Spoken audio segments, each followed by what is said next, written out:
Over to you, Juliet. Okay, well, I think as everybody knows, we're looking through the old magazine of Lucifer, and we come across really some wondrous and remarkable pieces of writing. And as today, at least for Europe and the Northern Hemisphere, is the spring equinox, we thought it would be nice just to read something that we came across and that is interesting. It just gives an insight of some of the things that we can find in this magazine. This piece is entitled A Very Wonderful Flower, and it begins, a French paper, Le Monde, gives a fascinating account of a newly discovered flower of which rumours have from time to time reached the ears of floriculturists. It is called the Snowflower and is said to have been discovered by Count Anthoscoff in the most northern portion of Siberia, where the ground is continually covered with frost. This wonderful object shoots forth from the frozen soil only on the first day of each succeeding year. It shines but for a single day and then resolves to its original elements. The leaves are 3 in number and each about 3 inches in diameter. They are developed only on that side of the stem towards the north, and each seems covered with microscopic crystals of snow. The flower, when it opens, is star-shaped, its petals of the same length as the leaves and about half an inch in width. On the third day, the extremities of the anthers, which are 5 in number, show minute glistening specks like diamonds, about the size of a pin's head, which are the seeds of this wonderful flower. Anthoscoff collected some of these seeds and carried them with him to St. Petersburg, where they were placed in a pot of snow, and where they remained for some time. On the 1st of the following January, the miraculous snowflower burst through its icy covering and displayed its beauties to the wondering Russian royalty. It is interesting to note that one of these wonderful snowflowers is mentioned in The Voice of the Silence, in fragment 2, lines 172, 173, where it says, begin quote, "Arhans and sages of the boundless vision are rare, as is the blossom of the Udumbara tree. Arhans are born at midnight hour, together with the sacred plant of 9 and 7 stalks, the holy flower that opens and blooms in darkness out of the pure dew and on the frozen bed of snow-capped heights, heights that are trodden by no sinful foot." And tradition adds that the flower blooms fully only when an Arhan is born. So you may comment, what is the Udumbara tree? Well, in Buddhism, Udumbara refers to the tree, flower and fruit of the Ficus racemosa or glomerata, which is also mentioned in Vedic texts as the source of wood for rituals and amulets. The flowers are enclosed within its fruit, and a legend developed over the rarity of the visual flower. In Buddhism, it is said to bloom only once every 3,000 years and symbolizes events of rare occurrence. It is identified as the former Bodhi tree under which the Konagamana Buddha attained enlightenment. In the Lotus Sutra, a Mahayana Buddhist text, its bloom is said to occur with the uncommon appearance of the Buddha and doctrine in the world. In the Tuhye monastery, there is a scroll which says, open quote, "To see a fully awakened person, a Buddha, is so rare that it is like seeing an Udumbara flower. The Buddha taught that everyone is an Udumbara flower." Close quote. So we thought that we would share that with you at the beginning of spring to say that we are all special flowers. Thank you for listening. Thank you so much, Juliet. It's beautiful. Please, before, could you show our new book? Yes. Yes. Oh, yes. I would never have thought of showing it because, you know, this is the first volume of our collection, which is called the Lucifer Collection. And it is poetry, aphorisms, and proverbs, and contains all of the proverbs and poetry and everything that was inside the Lucifer magazine during the Blavatsky years. This is the frontispiece, and there is a beautiful description of all of the symbols there at the end in the appendix, so that you can find out more about that. And inside we have the poetry, and followed, as you can see, beautiful pages, followed then by proverbs and the aphorisms. So something to delve into every day for enlightenment and something to brighten up these days, and easy to hold, opens up brilliantly. You can see all of that. And it's now available on Amazon for around about roughly 14 pounds or 17 euros. So a bargain at the price. So let me know what you think of it. Thank you very much. Thank you so much, Juliet. Ify, over to you, please. Thank you, Erika. Welcome everyone to the European School of Theosophy, and we take this opportunity to thank the Blavatsky Trust for their continued support. My name is Ifigenia Kastamonidis, and I am the secretary of the school. The school was founded in 1981 by Geoffrey Farthing and other theosophists. This year, we will focus on the study of the Secret Doctrine. We will also be offering lectures, online courses, and seminars on a variety of topics. I would suggest registering for our weekly newsletter so you can keep updated on our program and not miss anything.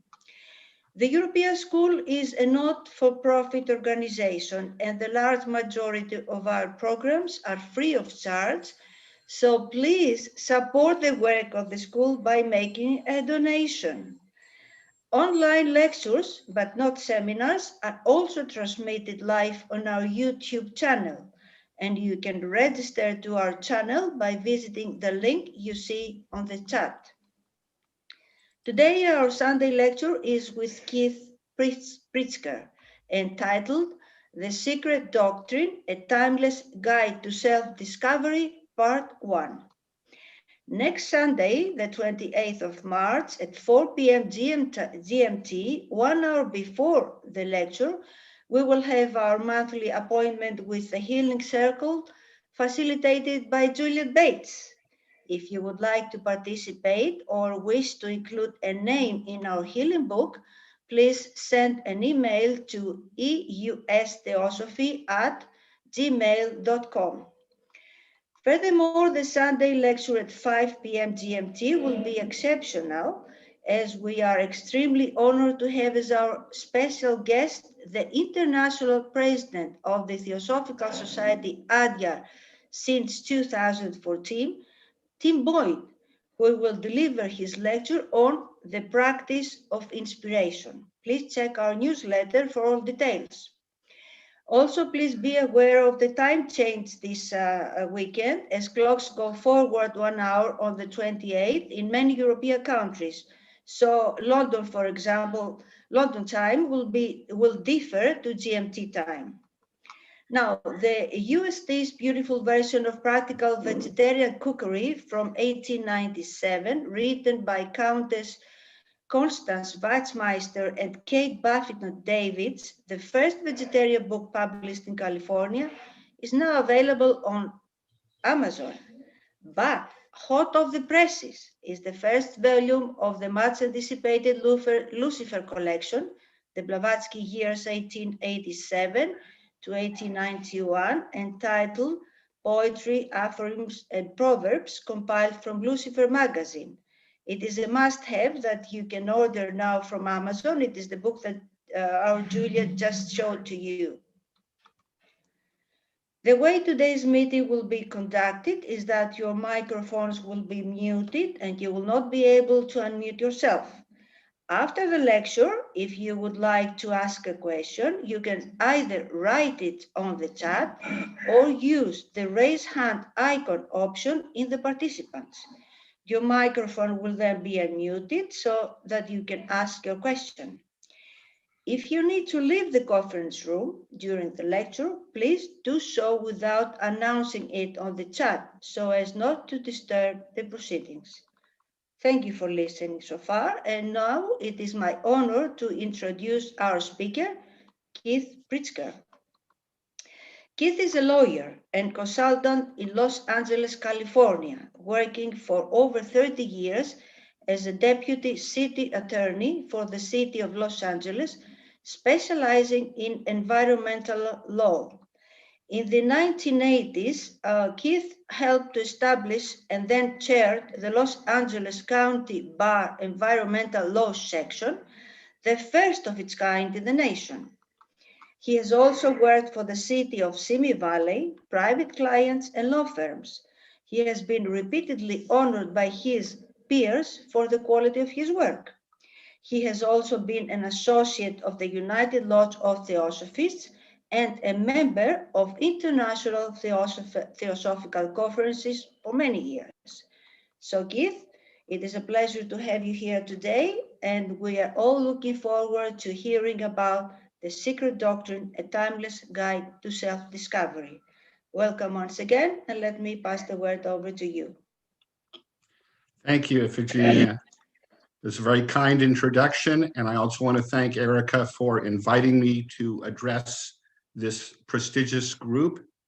I have had the good fortune of encountering this group, and I have attempted to participate in as many of these Sunday programs so that I could get an idea of the audience that I would be addressing today. There have been some truly wonderful and extraordinary talks that I have listened to, and I look forward to participating in many more in the future. I want to begin my presentation in talking about the Secret Doctrine by bringing up the memory of William Quan Judge, who helped to establish, as I'm sure probably all of you know, the Theosophical Society in November of 1875, along with Colonel Olcott and Madame Blavatsky in New York. Mr. Judge passed away at this time of year, and I've had the good fortune of coming in contact many years ago with members of the United Lodge of Theosophists who have made his writings as well as HPB's writings available. And one of the expressions that has been passed along from him is the last words he spoke before passing away, which were, "Hold fast and go slow." And some may say, well, that seems to be in line with the method of ULT, which focuses on the work of those writers in the end of the 19th century.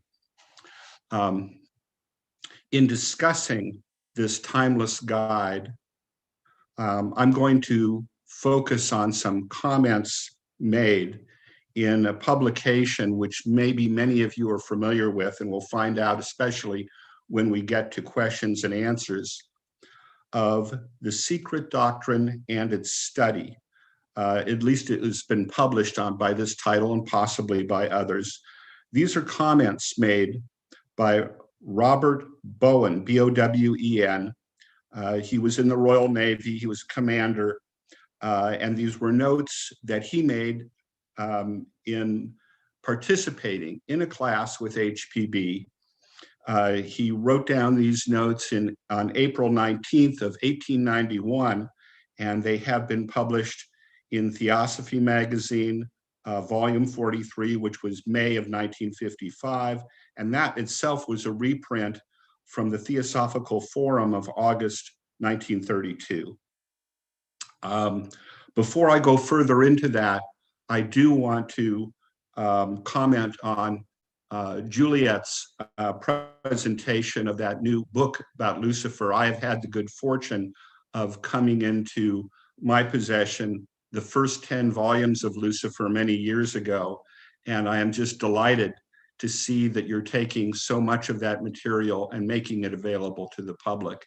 It is an absolute treasure. So let me go back to Robert Bowen and his notes that he took in listening to HPB talk about the Secret Doctrine. Now, among the first observations that he makes in noting down her comments about the SD is, he writes that she said, get some grasp, even if it takes years, of the three fundamental principles. And I find this, this phraseology especially useful and worth thinking about, to suggest that it may take years to understand the three fundamentals. Now, as most students of theosophy know, those fundamentals address the what, how, and why of life. Another way of putting it is that they address three fundamental questions about life. They answer the questions or suggest answers to the questions of what exists, how do things work, and why are we here? Now, part of the tremendous value of what's presented in the Secret Doctrine is that we are given what we might call, some people call, mental furniture as an illusory tool that leads us toward understanding. Let me give an example. Let's go back to these three fundamentals of what exists. Well, there's essentially one fundamental identity and source from which everything has come and to which everything will go at the end of a long period of manifestation. Of course, it's not enough to simply say we're all one. It's obvious that there is great multiplicity in the universe around us, and that begs the second question of how do things work? If there is this fundamental unity, then why do we have such great diversity around us? And how does this diversity interact? And that's through universal law, our second fundamental, the basis of karma, which suggests that there is cause and effect, not just on the physical plane, but on every plane of manifestation. And finally, to the third question of why are we here? What is the purpose of life? We have this third fundamental, which HPB refers to as the pivotal doctrine among these three, that suggests that we are on a long journey of incarnations and of unfoldment, so that we can understand better who we are and what the world is around us, and that we are in the process of, through self-induced and self-devised efforts, to unfold, if we have the determination and the focus, the abilities that will take us to another level of manifestation on this journey that has no beginning and no end of endless unfoldment and evolution from within outward. Another way of addressing this, the same idea, is to go back to Socrates, who was known for having said, "The unexamined life is not worth living." Another way of expressing the same thought is to say, look within, thou art Buddha. We are probably all familiar with those expressions. Another thinker and great humanitarian of the 20th century, he had addressed the same question. That is, the speaker here was Albert Schweitzer, who, as I'm sure many, if not all of you know, was a great humanitarian, a great organist, and a medical doctor who worked in Africa for many decades. So he was asked, maybe it was the 1940s, he was asked, what is the problem with men today? And his reply was, men don't think. And that's a big part of what is addressed by HPB and the work that she and others have done to bring forward, again, theosophical ideas. Now, that expression of Schweitzer's was used in the 1950s by a fellow who was well known, at least in the United States at that time, by the name of Earl Nightingale. Earl Nightingale gave talks, and he would inspire people, usually great sales forces, to go out and sell more of whatever the product is that they had to sell. And he did a recording back in the 50s called The Greatest Secret. That tremendous recording, which you could probably find online, is something that has been circulated for, probably close to 70 years now.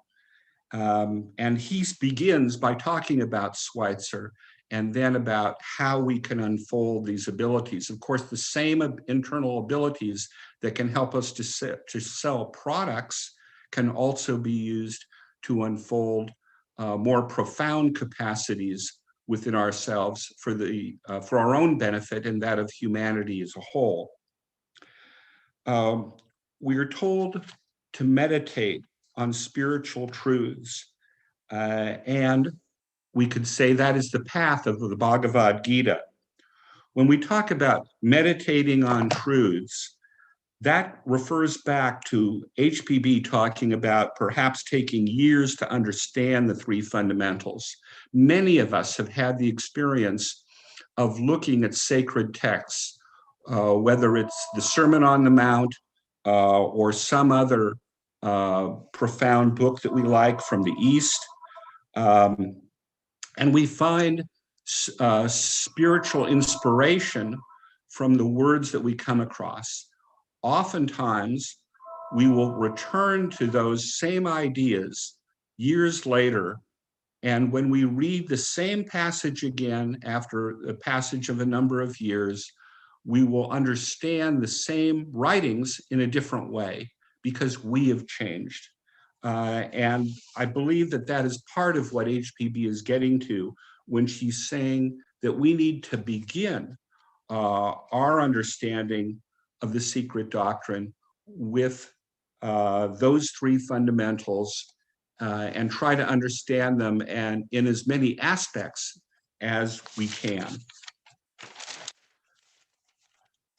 Now, it's not simply taking our minds and focusing on those ideas that will get us to the goal. We are told in the study of theosophy that dharma or duty, if we do nothing but what we perceive to be our duty from day to day, that will get us to the goal.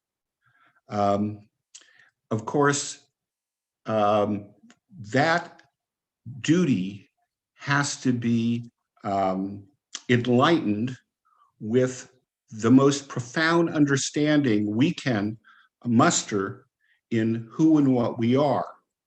We are told often in the study of theosophy that self-knowledge is of loving deeds the child. And another expression quite common is theosophist is who theosophy does. I remember early in my encounter with other theosophists that one of them observed, oh, these theosophists live long lives. And that is often the case because those who are students of theosophy also understand that simply reading some books and sharing ideas is not sufficient. You have to live the life, so to speak.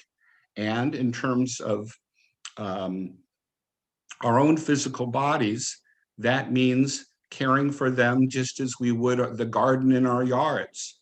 And one of the outcomes of that is that oftentimes those who are serious about the study of this philosophy will live in a way that is consistent with long life. It's just something that kind of goes with it.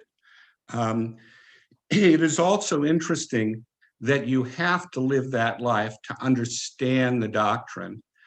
And the work that Einstein did in relativity is consistent with that way of understanding the world. To give another example of the way that we need to go about approaching the task that we see before us is a pledge that has been made available at many lodges. And that pledge, which I'm sure many of you are familiar with, says, "Never will I seek nor receive private individual salvation. Never will I enter into final peace alone, but forever and everywhere will I live and strive for the redemption of every creature throughout the world." And that pledge is attributed to Kuan Yin, who many of us know as the Chinese goddess, who is a goddess of mercy. All of these are examples of how we have to unfold this understanding within ourselves. Now, Mr. Bowen, who I started talking about, that had taken these notes directly from listening to HBB, follows the three fundamentals with the numbered items of the recapitulation, or what's called summing up.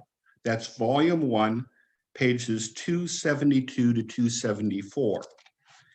In it, those items include, first, the secret doctrine is the accumulated wisdom of the ages.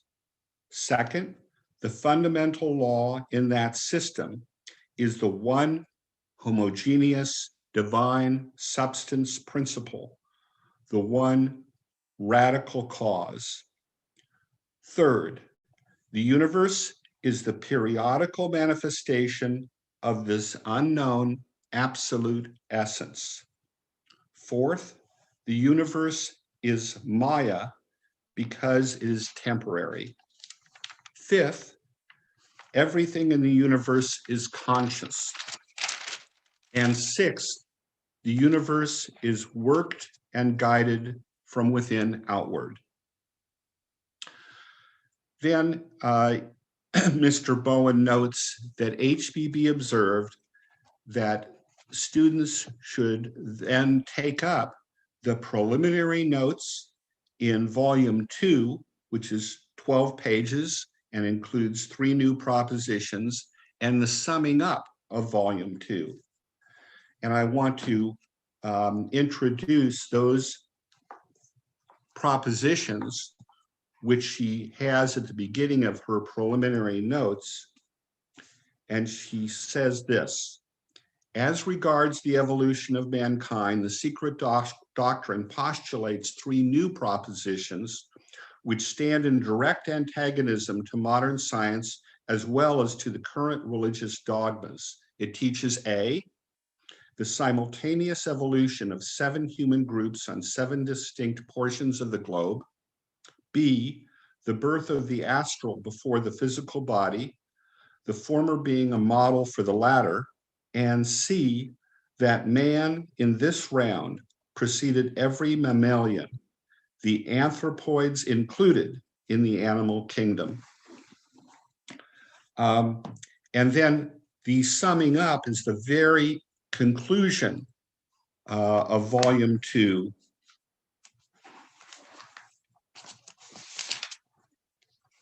Turn to that for just a second.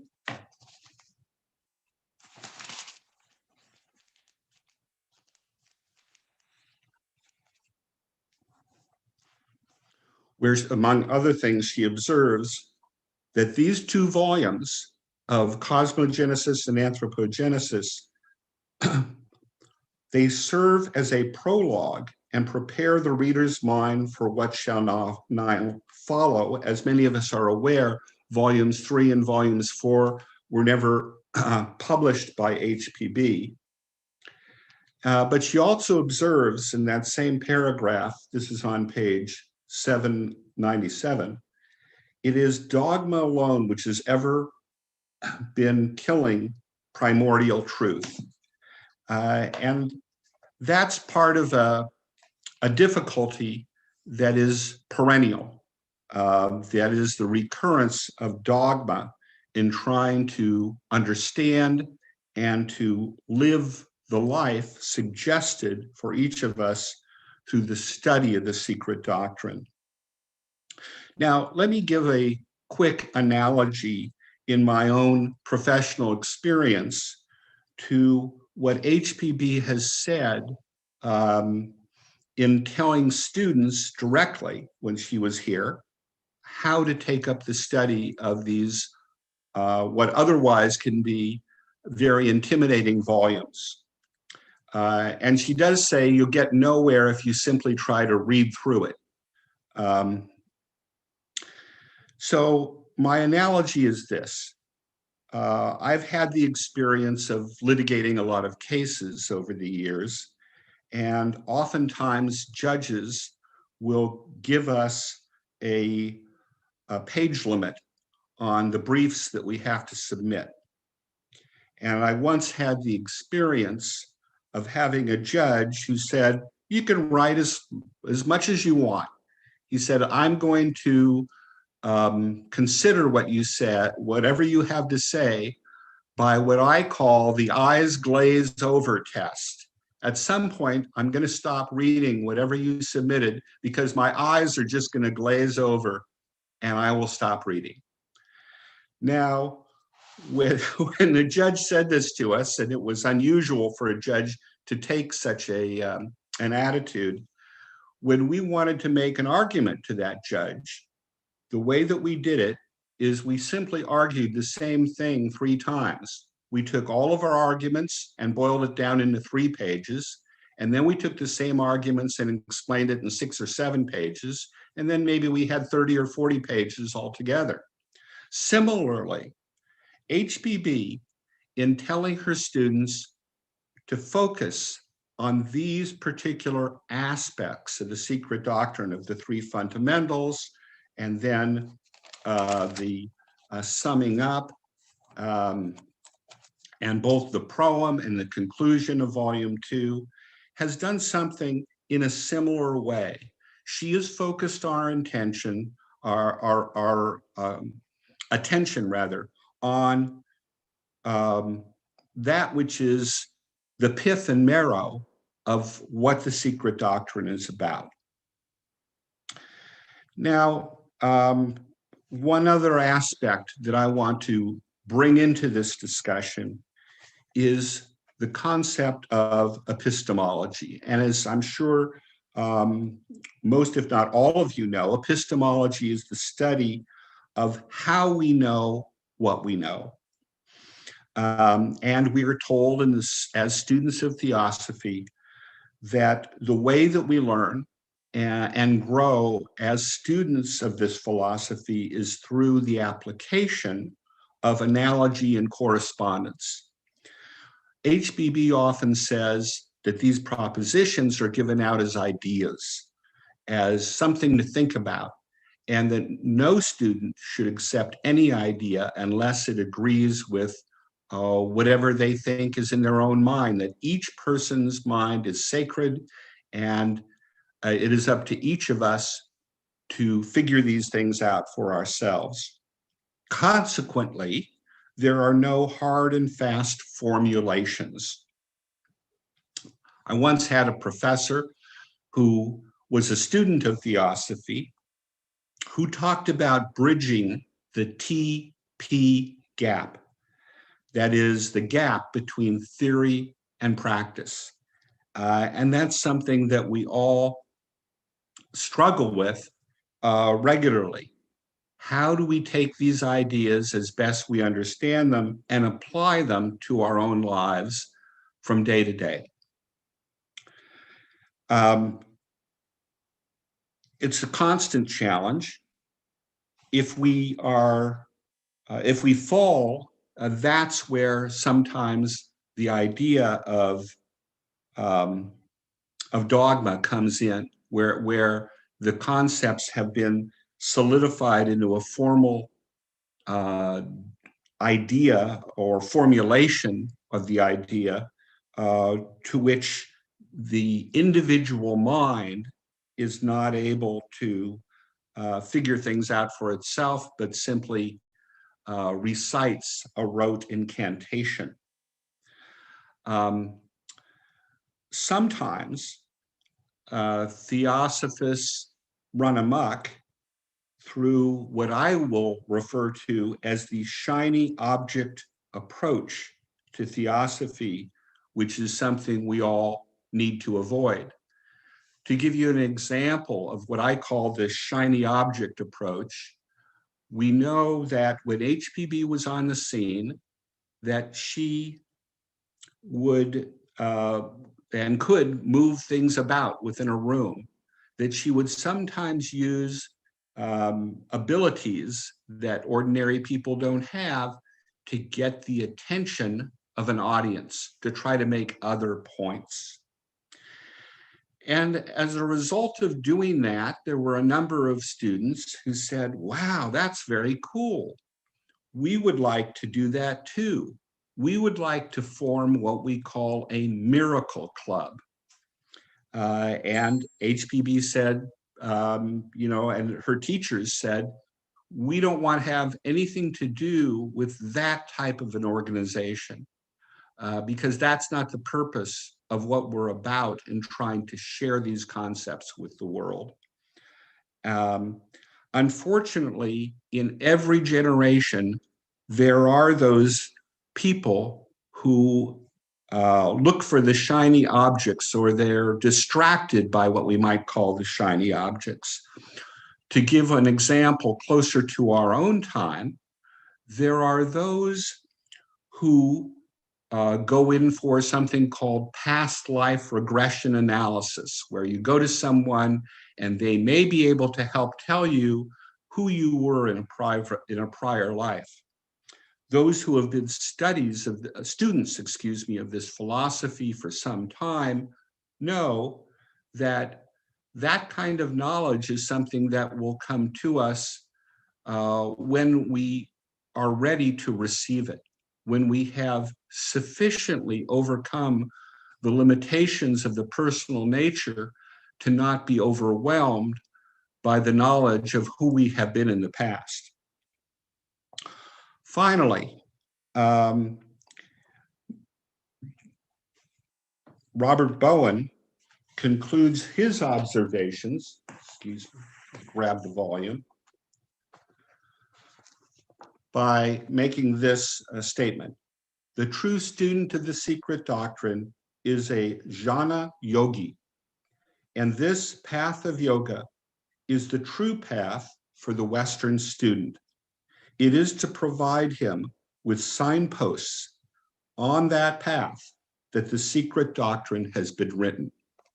So I realize I've only been presenting for about half an hour, but I want to stop on the early side, because I find that what is often most helpful and useful is the question and answer phase. I know that sometimes Erica, you only allow for about 4 questions. Hopefully, maybe we could go through a few more, and that can illuminate further how we can use the secret doctrine to unfold these abilities within ourselves.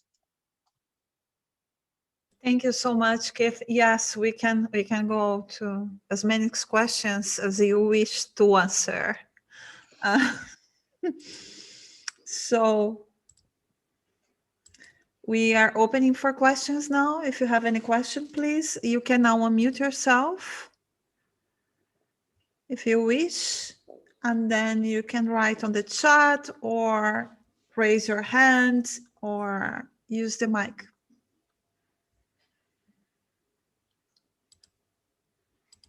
Can you unmute yourself? Can you? Yes, you can. All right. So any questions, please?